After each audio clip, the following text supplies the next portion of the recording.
Welcome to my YouTube channel. तो आप देख रहे हैं लीगल गाइडेंस। व्यूअर्स, आज हम बात करेंगे फेडरल इन्वेस्टिगेशन एजेंसी किसी भी मैटर को, किसी भी कंप्लेंट को इन्वेस्टिगेट कैसे करती है। तो व्यूअर्स, बेसिकली एफआईए किसी भी मैटर के ऊपर जब इन्वेस्टिगेट करती है किसी भी मैटर को, तो वो the federal investigation agency inquiry and investigation rules 2002 के अकॉर्डिंग करती है। उसके अंदर जो सबसे पहले है रूल नंबर 3, हम उसकी बात करेंगे। रूल नंबर 3 है initiation of action by the agency. लेके इनिशिएशन ऑफ इंक्वायरी ये रूल 3 के अकॉर्डिंग होती है। इंक्वायरी इनिशिएट यानी कि किसी भी केस के अंदर इंक्वायरी को स्टार्ट करना, वो एफआईए की अपनी तरफ से भी हो सकती है और कंप्लेंट पर भी हो सकती है।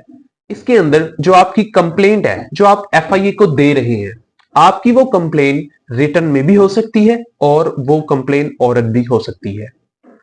नेक्स्ट हम बात करते हैं रूल नंबर 4 की। रूल नंबर 4 ये कहता है verification of complaint against the public servant, यानी कि जो कंप्लेंट वेरिफिकेशन है वो रूल 4 के अकॉर्डिंग होगी। अब इसको मैं आपको आसान वर्डिंग में ये समझाता हूं कि आफ्टर रिसीव द कंप्लेंट कि ये रूल 4 है जिसके अंदर आप ये देखते हैं कि इशू है भी या नहीं, और अगर इशू है तो क्या आपको जो कंप्लेन रिसीव हुई है, क्या वो कंप्लेन या वो इशू एफआईए की ज्यूरिसडिक्शन में आता भी है या नहीं आता। एक तो ये चीज देखी जाती है। उसके बाद द मोस्ट इंपॉर्टेंट थिंग इस रूल के अंदर ये है कि जो कंप्लेनेंट ने आपको कंप्लेन की है, कहीं वो कंप्लेनेंट कोई एनोनिमस तो नहीं है, या कंप्लेन करने वाला जो कंप्लेनेंट है वो सिडोनिमस तो नहीं। ये चीज देखी जाएगी। अब मैं आपको बता दूं, एनोनिमस का तो आप लोग बेसिकली मोस्टली लोग जानते होंगे कि एनोनिमस कहते हैं अननोन पर्सन को, लेकिन सिडोनिमस कुछ लोगों के लिए एक न्यू वर्ड होगा। तो मैं आपको ये बताता चलूं कि सिडोनिमस बेसिकली वो होता है कि जो आपको कंप्लेन करने वाला वो तो एनोनिमस है, अननोन बंदा है, लेकिन जिस जगह की वो निशानदही कर रहा है वहां पर या तो क्राइम हुआ है, और या अभी करंटली हुआ है, और या अभी हो रहा है इन प्रेजेंट सिचुएशन। तो ऐसे केसेस के अंदर या ऐसी जो सिडोनिमस कंप्लेन होगी, इस रूल के अंदर ये बात लिखी गई है कि किसी भी सिडोनिमस कंप्लेन के ऊपर एफआईए किसी किस्म की कार्रवाई नहीं करेगी। मैं आपको ये एज इट इज रूल बताता हूं क्या लिखा हुआ है। रूल के अंदर लिखा हुआ है the deputy director of an officer above the rank of deputy director may initiate verification of a complaint in order to ascertain the identity of the complainant or informer and genuineness of the complaint or information. No action shall be taken on any anonymous or pseudonymous complaint. Next बात करते हैं हम rule number 5 की। Rule number 5 कहता है initiation of inquiry and registration of criminal case. इसके अंदर आपको परमिशन रिक्वायर्ड होती है। परमिशन रिक्वायर्ड किस सिचुएशन में होती है कि आपने किसी डिफरेंट स्केल के जो ऑफिसर्स होते हैं उनको आप इन्वेस्टिगेट करना चाहते हैं या इंक्वायरी करना चाहते हो, तो उसके लिए डिफरेंट स्केल के जो आपके ऑफिसर्स होते हैं आपको उनकी परमिशन रिक्वायर्ड होती है। लेकिन एक केस ऐसा केस होता है कि जिसके अंदर आपको अपने सीनियर्स की, यानी कि किसी भी स्केल के या रैंक के ऑफिसर की परमिशन रिक्वायर्ड नहीं होती। वो केस कौन सा होता है कि कुछ केसेस के अंदर एफआईए किसी को ट्रेस करती है। उस ट्रेस हुए केस के अंदर आपका जो मजिस्ट्रेट होता है, मजिस्ट्रेट कौन सा, मजिस्ट्रेट फर्स्ट क्लास मजिस्ट्रेट की बात हो रही है। यहां हम बात कर रहे हैं फर्स्ट क्लास मजिस्ट्रेट की। जो एफआईए की वो एक पूरी टीम तश्कील दी होती है ना, वो फर्स्ट क्लास मजिस्ट्रेट की सुपरविजन में तश्कील दी जाती है, और वो जो पूरी इन्वेस्टिगेशन हो रही होती है किसी को भी ट्रेस करने की, वो भी मजिस्ट्रेट की सुपरविजन में हो रही होती है। तो ऐसे केसेस के अंदर जब आप किसी को इन्वेस्टिगेट करना चाह रहे हो, किसी से इंक्वायरी करना चाह रहे हो, किसी को अरेस्ट करना चाह रहे हो, तो आपको किसी भी रैंक के बंदे की परमिशन रिक्वायर्ड नहीं होगी, क्योंकि आपके पास ऑलरेडी मजिस्ट्रेट की परमिशन मौजूद है और टोटली ट्रेसिंग जो आप कर रहे हैं वो आप मजिस्ट्रेट की सुपरविजन में कर रहे हैं। रूल नंबर 5 के अंदर ये लिखा गया है, an inquiry shall be initiated against an accused public servant specified in column 2 of table with prior permission of the authority specified in column number 3। ये जो रूल है ना इनका, उसके अंदर ये कॉलम्स बने हुए हैं। कौन से रैंक का बंदा क्या कर सकता है, उसकी क्या जुरिस्डिक्शंस होती हैं। बात करते हैं हम रूल नंबर 6 की। रूल नंबर 6 कहता है कि report regarding registration of case and arrest.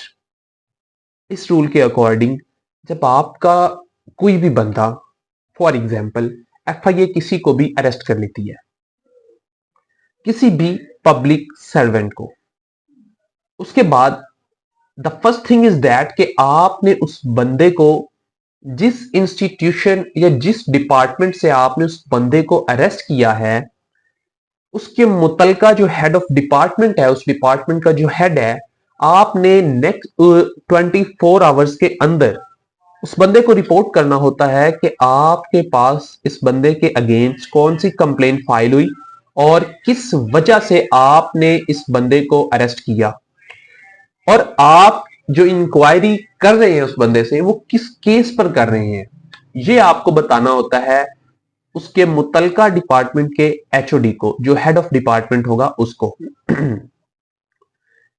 ये लिखा गया है रूल नंबर 6। ये मैं आपको बताता हूं। The registration of a case and consequential arrest of a public servant shall be reported to the head of the department of the accused within 24 hours. Now we are going to discuss the rule number 7. Power to call for the record of the case. According to this rule, give the authority or power to the Director General या Secretary को। यहां पर ये जो secretary का word मैंने use किया ना अभी, ये सेक्रेटरी बेसिकली इंटीरियर सेक्रेटरी है इससे मुराद। क्योंकि जो आपका एफआईए इंस्टीट्यूशन है ना, एफआईए पूरा डिपार्टमेंट, ये इंटीरियर मिनिस्ट्री के अंदर आता है। ये रूल उनको ऑथोराइज्ड करता है और ये पावर देता है कि वो किसी भी केस के बारे में इंफॉर्मेशन या रिकॉर्ड कॉल कर सकते हैं। ये पावर भी इनके पास है कि किसी भी मामले को ड्रॉप कर सकते हैं। उस मामले को ड्रॉप करने के बाद वो ये रिकमेंड कर सकते हैं कि, यानी कि वो इसको डायरेक्शन दे सकते हैं कि इसके ऊपर डिपार्टमेंटल प्रोसीडिंग्स हो। उसमें फिर ये देखते हैं क्या ये मामला हमने इनिशिएट तो कर दिया है, यानी फॉर एग्जांपल किसी मैटर के ऊपर एफआईए इन्वेस्टिगेशन तो स्टार्ट कर देता है, ठीक, लेकिन वो केस या वो इशू एफआईए की ज्यूरिसडिक्शन में आता ही नहीं है।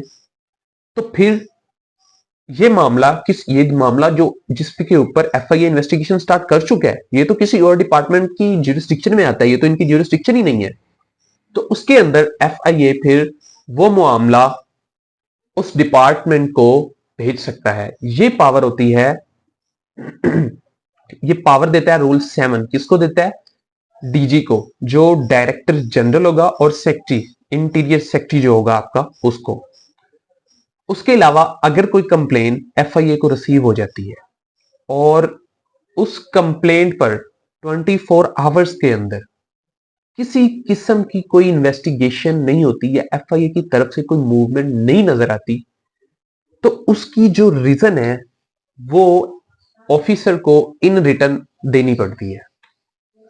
उसकी जो रिटर्न रिपोर्ट है ना, वो ऑफिसर अपने हेड को सबमिट करवाएगा कि मैंने 24 आवर्स के अंदर इस इशू पर इन्वेस्टिगेशन स्टार्ट क्यों नहीं की। तो ये रूल इस तरह से है, the secretary and the director general में सू मोटो और otherwise call for the record of any case और inquiry pending with the agency of examination and give such directions as may be necessary for the speedy fair and just disposal of the case.